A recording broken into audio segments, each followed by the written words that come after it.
Bonjour, bienvenue dans cette vidéo où je vais vous donner 4 méthodes, astuces, conseils pour pouvoir pratiquer l'anglais même si vous n'avez personne avec qui communiquer. Il existe de nombreuses alternatives pour trouver des partenaires de langue, des profs, des tuteurs à tous les prix et à toutes les sauces, où vous avez des choses gratuites comme les partenaires de langue sur Language Exchange, sur Tandem. Vous pouvez trouver des profs payants sur italki, sur Cambly. Vous pourriez utiliser votre CPF. Bref, les options sont nombreuses, mais si jamais vous n'avez pas encore pris le temps ou utiliser les ressources financières pour pouvoir trouver quelqu'un avec qui pratiquer, j'ai des astuces pour vous dans cette vidéo. Mais si vous êtes souvent à vous dire que vous n'avez personne pour pratiquer, explorez quand même la piste de est-ce que vraiment vous avez envie de passer à l'action. Est-ce que votre excuse de n'avoir personne pour pratiquer, personne avec qui parler, n'est pas un petit peu une peur de vous lancer dans le grand bain à parler pour de vrai et que vous préférez rester dans votre zone de confort. Si c'est le cas, il n'y a pas de souci, on n'est pas obligé d'être prêt et de passer à l'action tout de suite, même si globalement vous n'aurez jamais vraiment envie et pleinement confiance à vous lancer à parler anglais, ce sera forcément toujours un petit peu intimidant, au moins au début, et dès que vous serez lancé, c'est là où vous allez progresser et si vous ne sortez pas de votre zone de confort, vous allez avoir du mal à faire des gros progrès. Vous êtes aussi peut-être comme moi, vous préférez pratiquer dans votre coin plutôt que d'avoir à devoir vous coordonner avec un prof, avec un partenaire de langue. Vous n'avez pas envie de prendre ou perdre du temps à trouver quelqu'un avec qui pratiquer, devoir communiquer pendant plusieurs jours avec différentes personnes avant de trouver celle qui vous convient. Auquel cas, clairement, vous pouvez utiliser les techniques que je vais vous présenter là, que j'utilise moi aussi pour apprendre différentes langues étrangères. Première astuce, c'est d'écrire en anglais. Vous pouvez répondre à des commentaires sur YouTube, à des commentaires sur Instagram. Vous pouvez suivre des personnalités publiques comme, je sais pas moi, Barack Obama, Mel Robbins ou peu importe qui d'autre, des stars de la télé, peu importe, et commenter sous chaque post que vous voyez passer pour pouvoir pratiquer en anglais. Vous pouvez également faire ça sur Twitter. J'ai énormément d'élèves qui se servent de Twitter et d'Instagram pour apprendre l'anglais. Donc vous pouvez clairement utiliser ça, cette opportunité pour écrire des commentaires comme une opportunité pour pratiquer.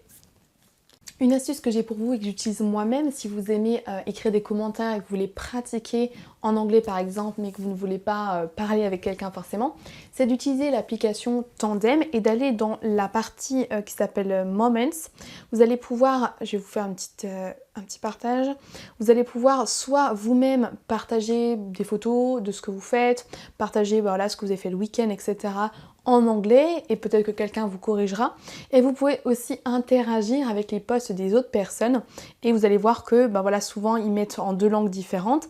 Suivant les langues que vous avez renseignées en vous inscrivant, ils vont vous proposer des posts correspondants. Donc vous allez tout en bas dans la partie Moments et vous allez dans Apprends, et là vous allez avoir donc un feed avec des gens qui sont là pour pratiquer les langues comme vous. Si jamais vous voulez pas vous lancer à vous-même faire des publications en anglais sur Instagram et que vous voulez pas forcément partager des photos, etc., vous pourriez peut-être le faire dans cette application. Moi j'aime bien partager des choses, mais surtout commenter sous le post des autres pour pratiquer donc en norvégien. La technique suivante pour pratiquer et s'entraîner en anglais sans avoir quelqu'un pour parler, c'est ce qu'on appelle la Back Translation Method. C'est une technique qu'utilisent pas mal de polyglottes, que j'utilise pas forcément moi-même parce que je préfère pratiquer, créer mes phrases et utiliser les 2 techniques suivantes que je vous présenterai juste après. L'idée est simple, vous prenez un texte en anglais si vous apprenez l'anglais, vous le traduisez vers le français, donc ça peut être un roman, ça peut être en utilisant des articles courts comme dans l'application News and Levels, ça peut être en regardant justement des posts Instagram, vous les traduisez en français et ensuite, soit le lendemain, soit un petit peu plus tard, soit dans la foulée, vous les retraduisez en anglais. Ça vous permet de travailler dans les 2 sens et de vous tester rapidement sur vos connaissances en anglais, et s'il vous manque des mots quand vous traduisez, forcément vous pouvez aller les chercher, et quand vous allez refaire l'exercice inverse, vous allez voir où est-ce qu'il y a des manques et quels mots vous manquent dans ce que vous avez fait la veille. Numéro 3, on a ensuite se parler à soi-même, dans sa tête ou à haute voix, dans la langue cible. Je le fais moi-même donc pour le norvégien. L'idée ici est de verbaliser ce qui se passe dans votre tête, tout comme vous le faites en français quasiment tout le temps, toute la journée, je suppose. Si vous dites ah tiens il fait beau, je vais aller faire un tour dehors, ou j'ai un peu faim, je vais m'arrêter, je vais aller manger. Vous faites tout ça mais en anglais. C'est difficile de le faire en continu sur toute la journée, clairement c'est compliqué parce que on a l'habitude de faire ça en français, mais vous pouvez tout à fait vous donner des moments dans la journée où vous essayez de penser, de verbaliser, soit dans vos têtes, soit à haute voix, en anglais. Moi personnellement je le fais quand je vais courir les 5-6 premières minutes, je regarde ce qui se passe autour de moi et je verbalise tout ce que j'ai dans ma tête en me disant ah oui tiens faudra que je pense à faire ça. Et je le fais aussi de temps en temps le soir avant d'aller me coucher. Essayez de trouver un moment défini dans votre journée où vous voulez mettre en place cette technique parce que sans quoi vous allez souvent oublier de le faire. Donc essayez d'identifier un moment de la journée où vous pourriez faire ça, parler à haute voix ou dans votre tête en anglais. Ça pourrait être quand vous allez au travail le matin, dans votre voiture, ça peut être en promenade.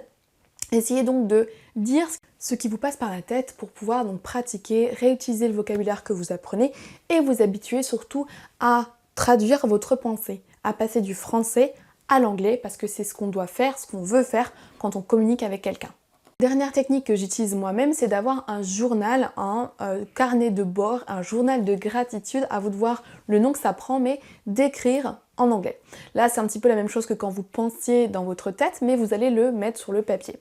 Là, ça peut être soit d'avoir un journal de gratitude, donc vous écrivez par exemple tous les soirs 3 à 5 choses dont vous éprouvez de la gratitude, pour lesquelles vous éprouvez de la gratitude.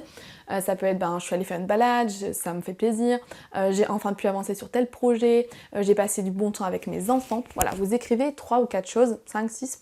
Moi j'en écris 5 tous les soirs en anglais et ça me permet donc de pratiquer l'anglais. Vous pouvez aussi tout simplement parler de votre journée. Vous pouvez aussi utiliser la technique que les Américains appellent the morning page, la page du matin. Vous écrivez tout simplement une page complète en vidant vos pensées, en écrivant tout ce qui vous passe par la tête. Et l'idée c'est de remplir une page complète. Vous pouvez le faire pour l'anglais, moi je le fais de temps en temps pour le norvégien en ce moment. Le soir j'essaie de remplir une page avec tout ce que j'ai envie, tout ce qui me passe par la tête. Et l'idée c'est de remplir une page complète, comme ça c'est concret, c'est visible, c'est tangible et vous serez peut-être plus facilement amené à le faire et à tenir cette habitude que juste vous parler à vous-même à haute voix, quelque chose qui n'est pas forcément tangible et on n'a pas un résultat visible. Donc voilà, on a soit le journal de gratitude, soit the morning page, une page à écrire matin, soir, à vous de voir, soit vous pouvez parler de ce que vous faites, etc. Mais le fait de l'écrire, ça va faire que vous allez peut-être vous y tenir plus facilement. Vous allez avoir le temps par rapport à quand vous parlez avec quelqu'un, d'aller chercher le vocabulaire qui vous manque, etc. Et une technique que j'aime bien mettre en place parfois, si j'ai pas envie de m'interrompre et à chaque fois d'aller chercher dans le dictionnaire, c'est d'écrire qui me passe par la tête, ce que j'ai envie, et en mettant en français ou en anglais les mots qui me manquaient. Si par exemple j'écris en norvégien, que je ne sais plus dire il était temps ou c'était agréable, je vais écrire le mot en français et à la fin, une fois que j'ai rédigé tout mon texte, je vais aller vérifier, regarder les mots qui me manquaient dans la langue que je suis en train d'apprendre. Ça permet de pas forcément vous interrompre et d'être un petit peu plus fluide dans votre écriture. Voilà pour mes 4 techniques, dont 3 que j'utilise personnellement pour pouvoir apprendre une langue étrangère quand on n'a personne avec qui pratiquer ou qu'on n'a pas forcément d'ailleurs envie de pratiquer avec quelqu'un. Dites-moi si vous utilisez déjà une de ces techniques et si jamais vous allez en utiliser une nouvelle, faites-moi part de vos commentaires, de vos avis dans les commentaires, ça me fait très plaisir de vous lire et de vous répondre. Je vous dis à la prochaine, bye bye.